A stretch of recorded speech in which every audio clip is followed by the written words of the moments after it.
Hey, this is Jonathan with the the Strategic Multifamily Investing Podcast. And today's guest is Jarrick Browner. I want to read a little bit of his bio and then we'll go ahead and begin. Jarrick Browner started practicing yoga because he wanted to find an exercise that he could do at home. And it also helped him remove all the excuses that he had around not fitting the workout within his busy schedule. He is quite busy. His friends saw his fast development in yoga and began to pressure him to take a course. And so he did take a course after months of telling him, no, he didn't want to do it. And he is a certified yoga instructor. And he's done, as a part of that, some training in Power and Dharma.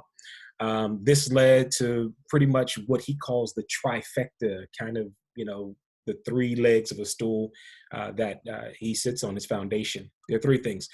Japanese anime, it informs his philosophy.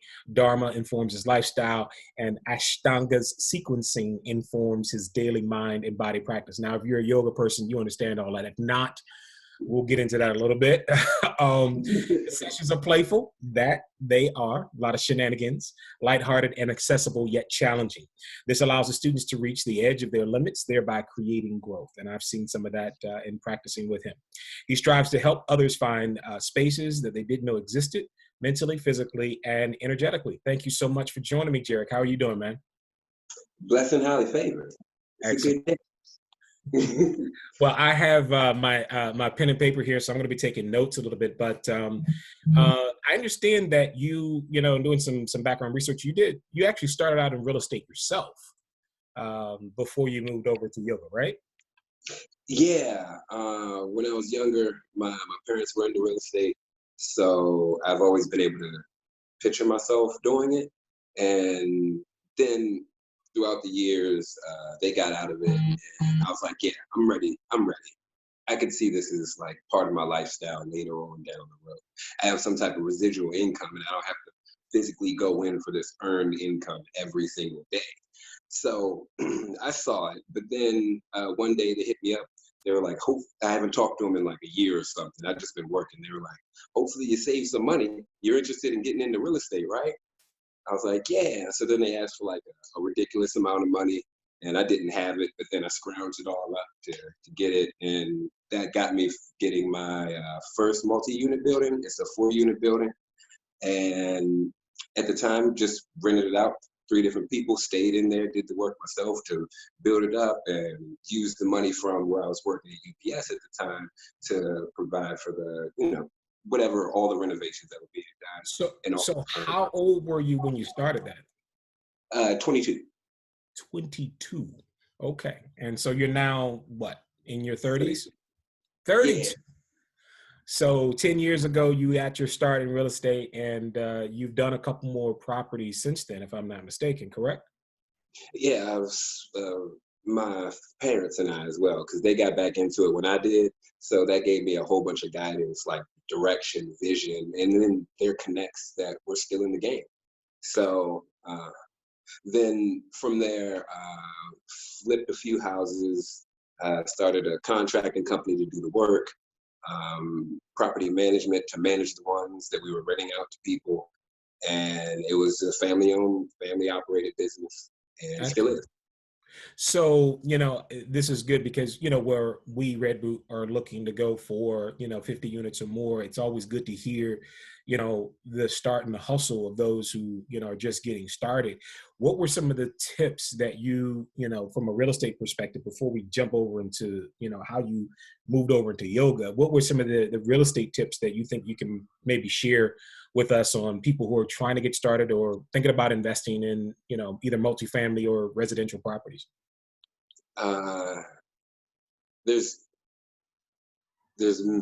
a kind of a violent saying. I'll say it anyway. There's many ways to skin a cat. So If you want to happen, and look at it in different ways, be flexible in your methods, but be rigid and strict in what it is that you want. Were there any? I'm sorry, go ahead. That was one. Another one was networking, and how to network and how to talk to people and actually like be vulnerable, talk to people, not just, yeah, how you doing? Oh, this is what I want. This is what I'm doing. And then it's like, it's no space for the other person. It's supposed to be, it's a relationship. So.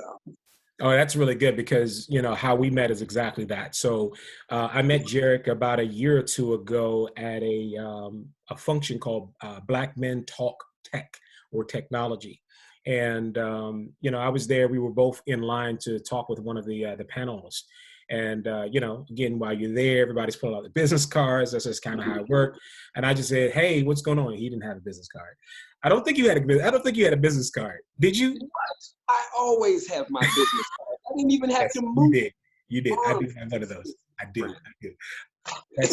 That's me. That's on me. So I said yoga, and he was just like, yeah, yoga. And generally, you don't find very many, well, at least I hadn't found very many people of color who are instructors. Specifically a male instructor. And so we started talking. I'm like, well, how is it that you're here?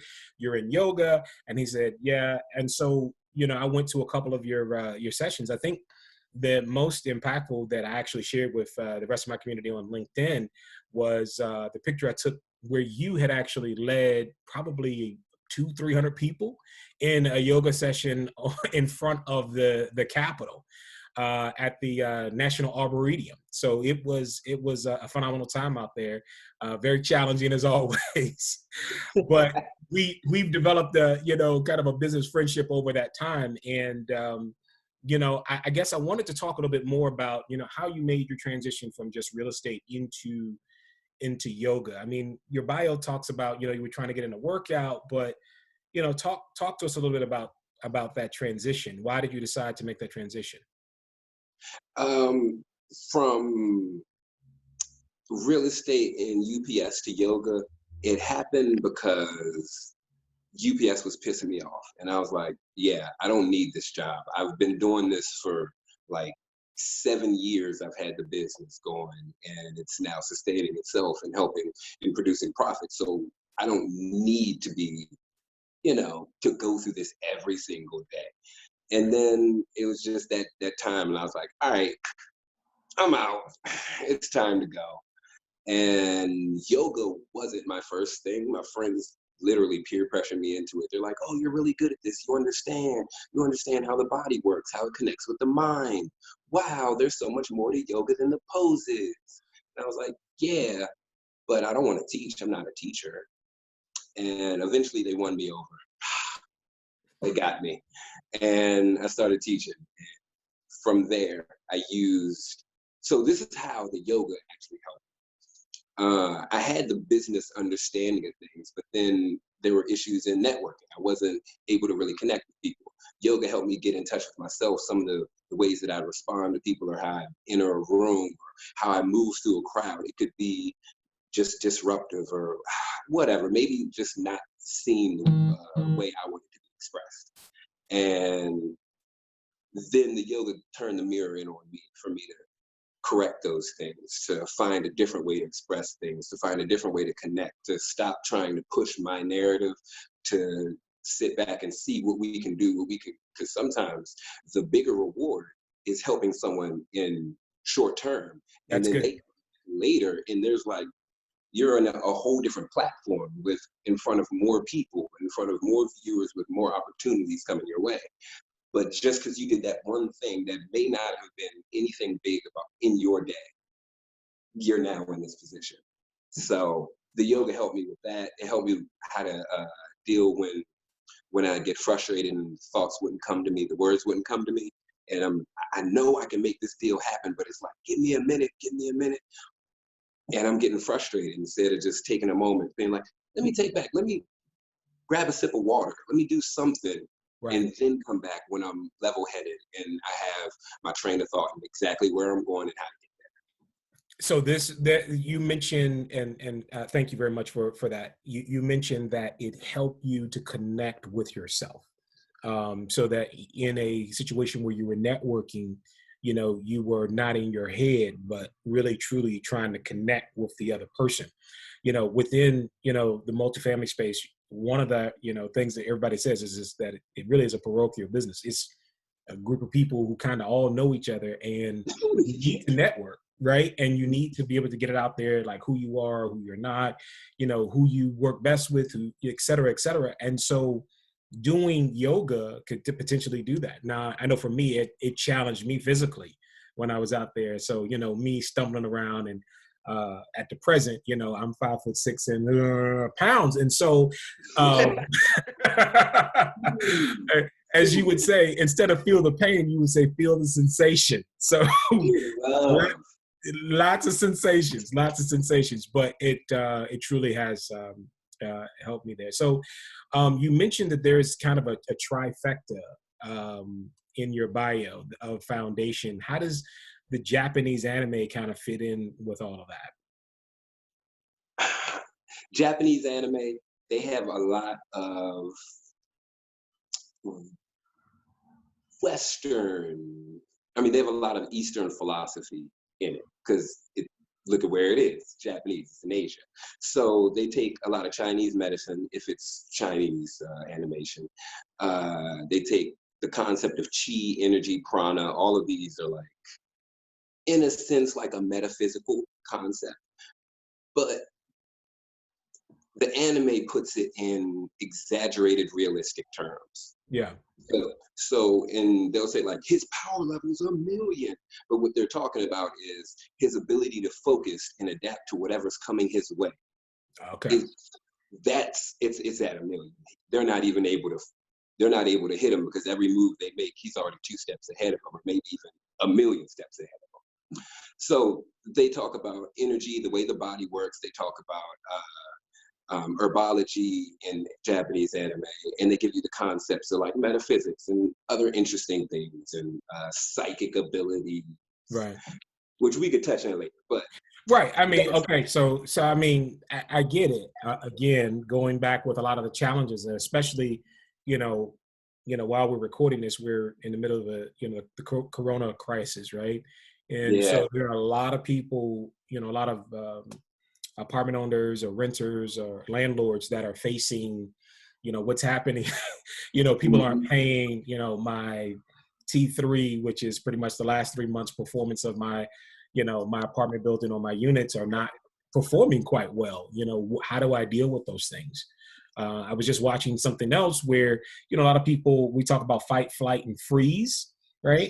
Where when you get in those situations, some people, they come out fighting, they just want to control everything. Some people just roll out. They're going to go sleep somewhere. They're going to go and get an escape. And then the other one, which I learned, is some people freeze. So they appear not to be, whatever. They may be a little off. They may, stumble and bumble and things of that sort. But by tapping into some of those concepts within Japanese anime, maybe using yoga to help, that may help as well. You talk about Dharma, which is power. I think that's what you mentioned, Dharma and power. How does Dharma, what is Dharma, and how does that influence what you've talked about before? So Dharma's this 80-some-year-old guy. He's in New York, still teaching yoga classes. He does headstand with no hands, and he's still teaching yoga classes, and he's 80-some years old. Wow. So clearly he's living a lifestyle that has him able to do a headstand with no hands at 80-some years old. Right. So through that, he talks a lot about chakras, karma, the way that we think, and how that imprints different impressions on our mind, and which changes our actions. So he talks a lot about like lifestyle, day to day, how you create your routines, and those create like the mental stability for me. I know during the day, I'm gonna wake up, I'm gonna meditate, I'm gonna do my breath work, I'm gonna get my practice in, I'm gonna brush my teeth. No one wants funky breath. So it's like, I'm gonna do these things that are gonna get me ready for the day, regardless if I'm going out there. We're in the COVID time now, so it's not a whole bunch of like going out and meeting people or seeing people. So it's really like a time, am I doing this for myself, or am I doing this because I'm going out to see other people? Is it for other people, or is it for myself betterment? So Dharma talks a lot about lifestyle and our choices. So going through his lifestyle choices, how he eats. I didn't take everything because I'm not vegan, and he is. But sculpting myself for where I want to be, how I can, and finding a path to get there. So it's not just let me go vegan. If you don't want to be vegan, then why are you forcing yourself down that path? So it's like find something that's original that works for you. And then there's Ashtanga, because I know you're about to go there. That's the third leg of the stool. I was going to, but yeah, go ahead. I'll let you go ahead. I have some other questions to follow up, but go ahead. Go Ashtanga. Oh, no, go on. No, Ashtanga. Go ahead, because you mentioned Ashtanga sequencing. I'm like, I don't know what that is. So talk to us about what that is. So Ashtanga is a lineage of yoga that was made for the Brahmin caste in India, which is one of the higher class caste systems in India. And it was made for them to strengthen, create flexibility, mental stability, and strength as well. And like evolution. So it was created for those purposes. And what it does is systematically open up the body. Like one part of the sequence will work on the hips. You'll do that daily. And then the next time we'll still do the hips, but then we'll add the knees. We'll rotate the knees in a different way. And then from there, we'll find the hips, we'll find the knees, and then add the ankles, add the shoulders. And what it does is gives us a better sense and awareness of our body. So this is the trick. Our mind's the physical representation. Our body's the physical representation of our mind. So if we move our body in different ways, there's a possibility we'll be able to think a little bit different than we have previously. Say that again. Say that again. Say that again. I don't think somebody got that. You're messing me up. Say it again. Say it again. Do everything twice. I dab on it and I'm out. So second time. So the body is the physical representation of the mind. Okay. If we move the body in different ways, there's a possibility that we're opening the mind up to think in different ways. Got it. So this is like the concept of yoga. And I have a spin-off for that. So since we're systematically opening up the body, we're systematically opening up the mind as well. So we're expanding mentally, we're expanding physically, and we're creating more energetic, more energy in our bodies to move. So if we have to go pull an all-nighter, we're not drained and dead the next day. We're just, I'm a little groggy, but I'm still here. I'm able to make it through. Right. Whatever the case may be. Right. Well, I mean, that's good. And I know we're getting close to time, but I got a couple more. I got a couple more questions if you've got some more time, because I know, again, even though you this is Corona time, you still have a business, and again, it is essential, right? Because you have properties, you have tenants, you have, right? And you're still running an Airbnb, I think, to some degree, right? So yeah. Probably want to come back another time and talk a little bit more about your Airbnb business and how you kind of got started in that. But you mentioned that Dharma kind of helped put together, some practices around what you do and your routines. And you mentioned a part of your routine in the morning was to do meditation and to do breath work. So what is the difference between the two? Because I thought that they generally were one and the same. Are they different? Help me understand that. There's a whole bunch. And how long do you do each for or together? How long do you do that? So for my set time, I have 10 minutes of breath work and 10 minutes of meditation. The difference is meditation is sustained focus, which could incorporate breath work. With breath work, I'll use the term we're just working with our breath. We're either elongating it, we're pushing out a little bit more of the carbon dioxide that's in our body, or we're holding our breath. It can be all the way out or full body runs. So some type of that. It could even be just changing the pace of our breathing, like breathing rapidly, creating that hyperventilation. So that's breath work. We're sending energy into our body. We're filling our body with breath energy. And the most important source of energy that our body needs is oxygen. A lot of times we go through the day thinking like, how much am I going to eat? Or when am I going to drink? But Jesus did 40 days without food. We can go about 72 hours without water. I don't know anyone holding their breath for 72 minutes. Barely 72 seconds. So it's just going to show how important this source of energy is and our focus on it. We don't even pay attention to it. We're so fixated on other things. And that's another thing about perception.